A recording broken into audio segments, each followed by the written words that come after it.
It's very obvious since 2025 that Trump is getting senile. A lot of people are somehow dancing around the issue, even though it is incredibly obvious. He speaks in a far more slurred manner. He speaks more slowly. He has a harder time getting his thoughts across. The wit that was objectively quite amazing in 2016, he had a lot of zingers, he had a lot of good moments. It is now gone. It is obvious that he's getting slower of body, slower of mind, slower of thought, slower of speech. This is senility by the book. This man is weakening physically and mentally and intellectually all at once. At the same time that he was put back on the job, not just of being in front of the cameras and talking about how amazing he is and boasting, which is very good at and which is what you want to do during a political campaign. I remember the political campaign of 2024 very well. It was objectively amazing. He did a lot of really memorable moments. But the thing is, it's not just about showing off in front of the cameras anymore. It's about performing at the job he's terrible at, and no longer wants a single advisor around him because he trusts no one. And so, you have someone whose main criteria for deciding whether they're trustworthy or not is that they give him positive reinforcement for his narcissism. This is why you see those strange, almost 1950s dictators moments where he makes a bad joke and everybody in the room laughs with a very fake smile. It's not that they're necessarily afraid of him.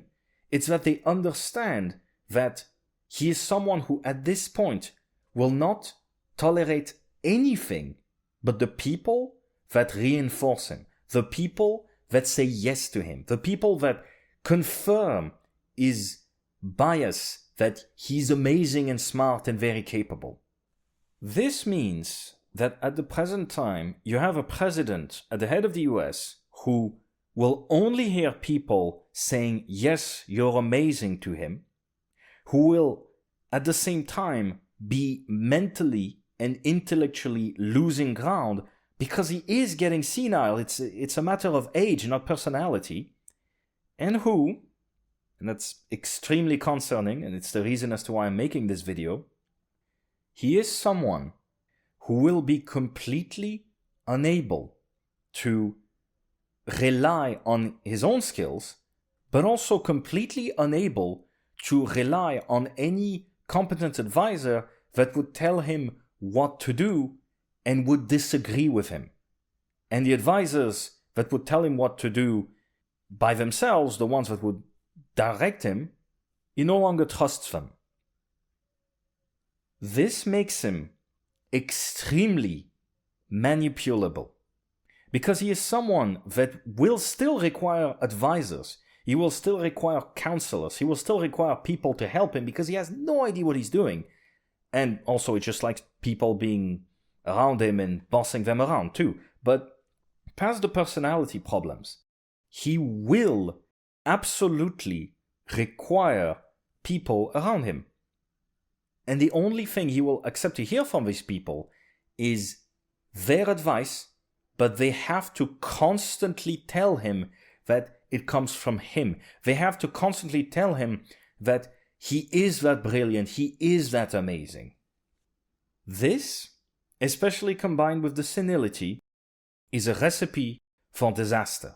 Not just because you have someone that will not hear any criticism, but because you have someone who will not hear any criticism and who will also refuse, by any stretch of the imagination, he will refuse to choose people based on skill anymore. Instead, he will choose people based on how much they can reinforce his narcissism. This is how you end up with Marjorie Taylor Greene or Thomas Macy or even J.D. Vance, who has objectively disappeared recently and no one sees him anymore.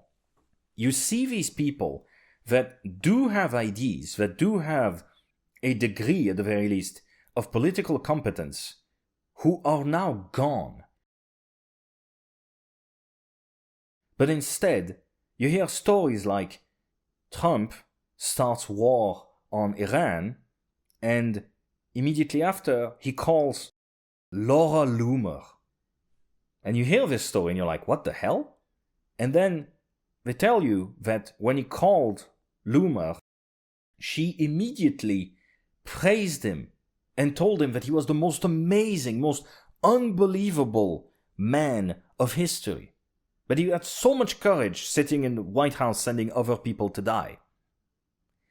This is why you have fraud stories where there's obvious market manipulation going out from the White House and money that flows into, who knows, Kushner, Besson, somebody else. But Besson keeps telling him that everything is fine and everything works great, even as the numbers are plummeting. This is why the discrepancy between reality and the stories he hears are always getting worse. And the fact that he is on Truth Social, which at this point is just a closed circuit of people telling him he's amazing, and he doesn't want to go back to Twitter ever because people would start telling him when he's wrong, these elements just keep compounding, and it will also compound with the senility and aggravate it. If you pick a random person that is going senile, and they grow weaker mentally and physically, but they're not strained, they're just getting older. It can take years before they become truly mentally incapable. But Trump is president, and he keeps being cooed, and he keeps being applauded into conflicts, into wars, into economic policies of his own making that are terrible, but terrible as they are, he's never going to be told that. Anyone that would tell him that, he would dismiss. That means that his bad policies on economics, that will blow up, his bad policies on military matters, his bad policies, period, can not only be fairly easily manipulated by people that want him to do stuff, like Laura Loomer, who's part of the Zionist lobby that has wanted war with Iran for, 40 years or something. They will now easily control Trump, not by having any good policies or any skills, but simply by praising him. And that means that the people that are the best sycophants around him, particularly because, again, he no longer trusts the Pentagon, he no longer trusts his standard advisors, he no longer trusts anyone or anything. He now is controlled by the people that are the best at praising him. And they praise him into starting wars, and they praise him into deeper problems, and they praise him into a worsening situation for the US, while keeping him in the closed loop of a circle of sycophants in the White House and the bots that are telling him that he's amazing in Truth Social. And that is most of his social interactions. This creates the mentality of someone that will have an increasing discrepancy between reality and what he hears around him, while he's already into senility. He's already going senile. When you have this mental strain, not the mental strain just of a difficult job, but the discrepancy between reality and what he's hearing around him, that will compound the senility. That will make it ever more difficult for him to understand what's going on. I can't say that this will make me predict his next political move, because it can't. But I can say that right now, the people around Trump, the people with access to him, that are not sycophants, will all be rejected, and the people that are sycophants will outcompete each other, trying to be a greater sycophant than the other. And when these people are Miriam Adelson, who funded Trump during the dark years between 2020 and 2024, when it's Laura Loomer, when it's Jared Kushner, and he's an emotionally fragile man, and Jared Kushner is his stepson, You're never going to make somebody that is emotionally fragile like Trump believe that the man he gave his daughter to is betraying him. It's never going to happen. You could give him a complete stack of proof that Kushner lied to him about the Iran negotiations. He will still trust Kushner over the proof. You could show him video footage and he will say, well, you're the problem in my life, not Kushner. We are now at a situation where an increasingly senile old man, who is going to be held responsible for everything that happens from now on, is effectively under the control of the group of what you can call best sycophants around him can make him do. I'm not saying this exonerates him from his bad policies. The tariffs were almost entirely his. Greenland, he wasn't advised very hard to do it, and it was one of the dumbest moves in forever.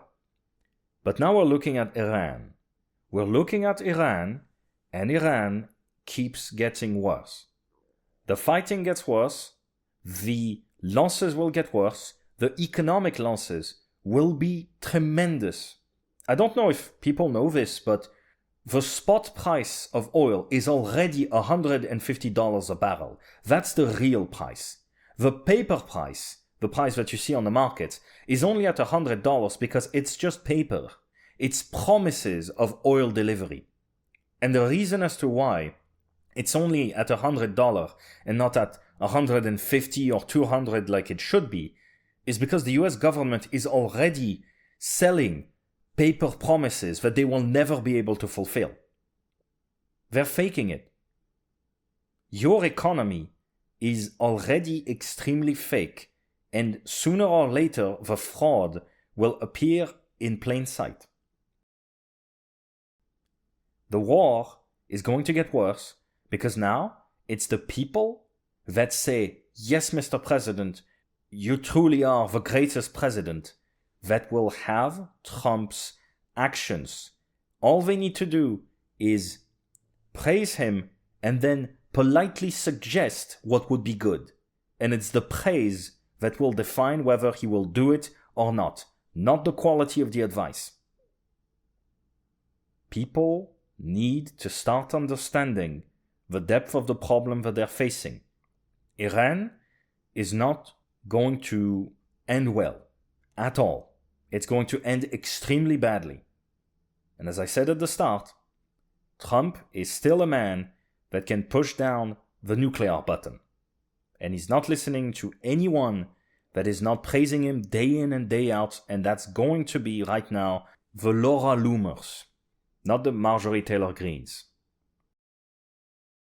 The more they will praise him into conflicts and destruction, the more demented and tired he will be, and the more he will rely on them. At his age, nothing will now controvert what has begun. Those who have groomed him are now effectively going to control him all the way to the end. They've pushed him into Iran. How far will they make him go?